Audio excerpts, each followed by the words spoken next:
Okay, here we go. We're going to do this again at HD rather than full HD. So it's slightly smaller resolution, lower quality.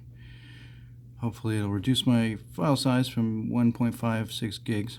I've also put it on high efficiency video codec H.265, which is the modern way of doing it. Makes it a much smaller size file, so hopefully it'll be visible or watchable.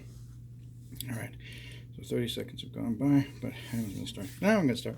So hello, this is my training video for AEMT, emergency respiration, supraglottic airway skill. Before I begin, I want to say I have to do the respiratory start ventilating the patient within 30 seconds after I begin, after saying my intro. My PPE, BSA, science, safe. So, and then can't let it stop for, be interrupted more than 30 seconds at any time. So I think, let's go through my stuff, our equipment. I've got a King Airway, number 4. Estimating it's the right size for this patient. It's for 5 to 6 feet tall. I have an LMA. I'm not going to use that in this video. Colorimetric capnography detector, CO2 detector, appropriately sized, but I'll do that at the time too. OPA syringe for filling the King's balloons with air, lubricant, bag valve mask, commercial securing device, oxygen, and another capnography for my device to hook up. I prefer that. I'll hook it up to the cardiac monitor so I can get a good look at the waveform. And my stethoscope for auscultation to confirm proper placement. Let's begin. All right. PPI for BSE. I forgot to bring my gloves, so I'm just going to verbalize it. Got my gloves on, my mask on, my goggles, my gown, my hat, my booties, and I'm wrapped in saran wrap. Is the scene safe? I hope so. Good. Can you hear me? I don't hear any sounds. I don't see any chest rise. I'm immediately going to open up the airway with a head tilt, chin lift. Yeah.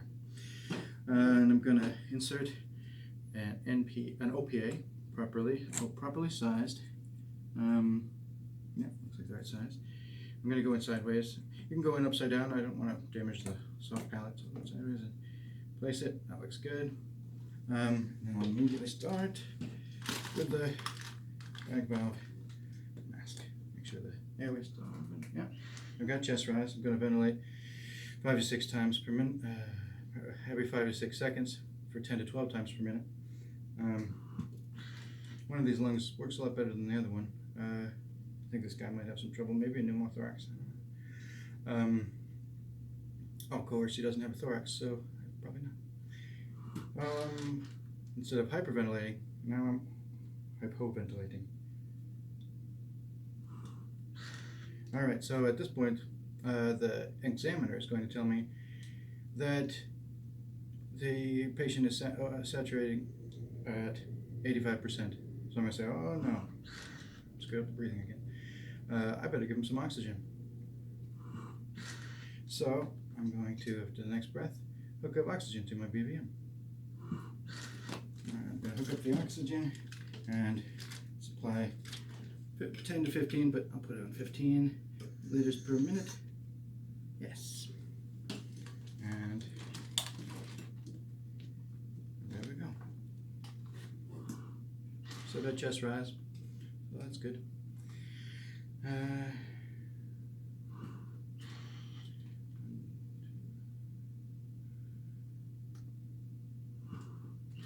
do this for 30 seconds. I think that's about it. So at this point, the examiner will tell me, will auscultate and say that the breath sounds are equal bilateral. And Online Medical Control has ordered a supraglottic airway. So at this point, since I've done a terrible job with this timing on the ventilations anyway, so I'm going to hand this over to my invisible examiner, who's going to keep pre-oxygenating the patient before I insert the airway, the king. And so now I'm going to check my equipment. I'm going to select the right size. As I said, number 4. I think it's correct for this guy, 5 to 6 feet tall. This is goes 60 to 80 milliliters of air to inflate it. This I don't see any leaks. Everything's intact, no cracks.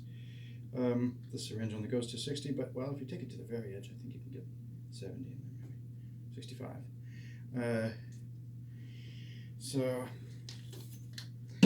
I'm going to lubricate it. Always lubricate for the patient. And now, I'm going to take the role of pretend I'm the examiner.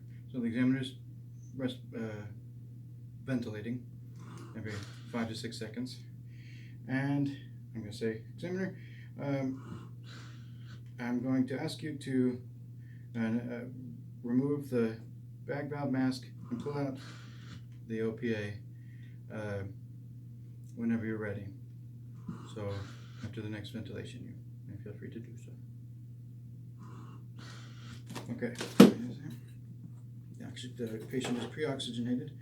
So now I'm going to check pull that up, get the syringe ready. Don't want to take any longer than necessary.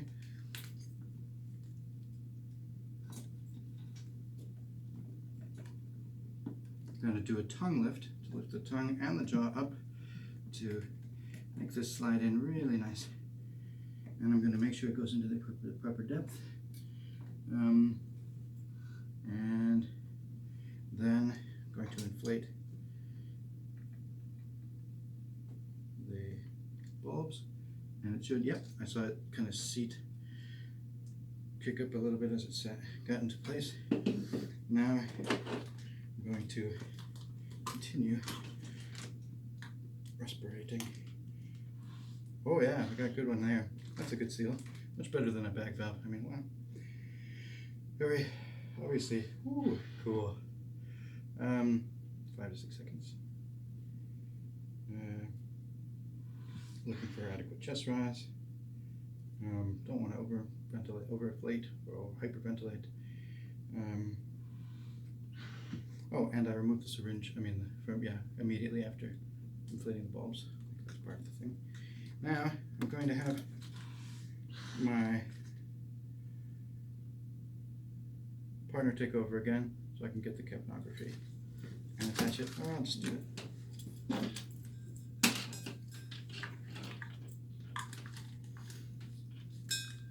Oh, no, I forgot to oscillate.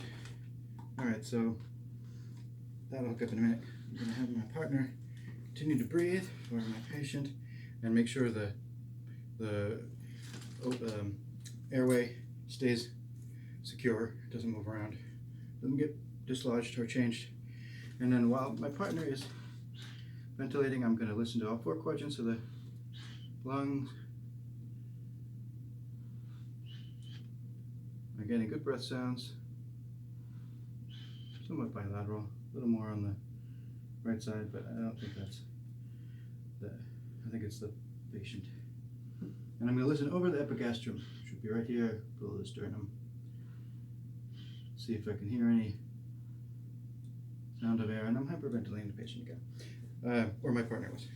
My examiner. I don't have any sound of air going into the epigastrum, so I think the airway, supraglottic airway is properly placed. And now I'm going to plug in the capnography probe device into my monitor. Ultimately, I could use a colorimetric one. Gold means gold is best, purple is bad. I'm looking for 35 to 45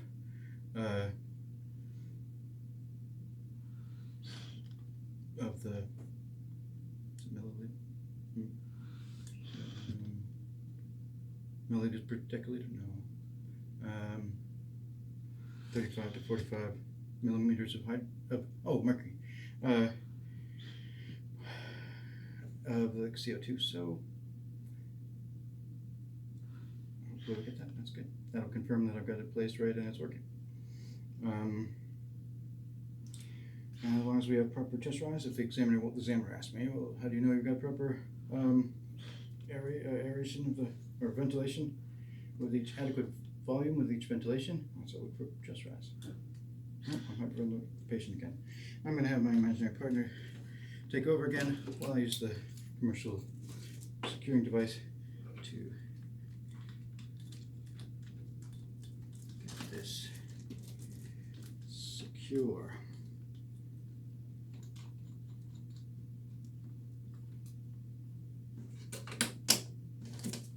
Keep breathing for him.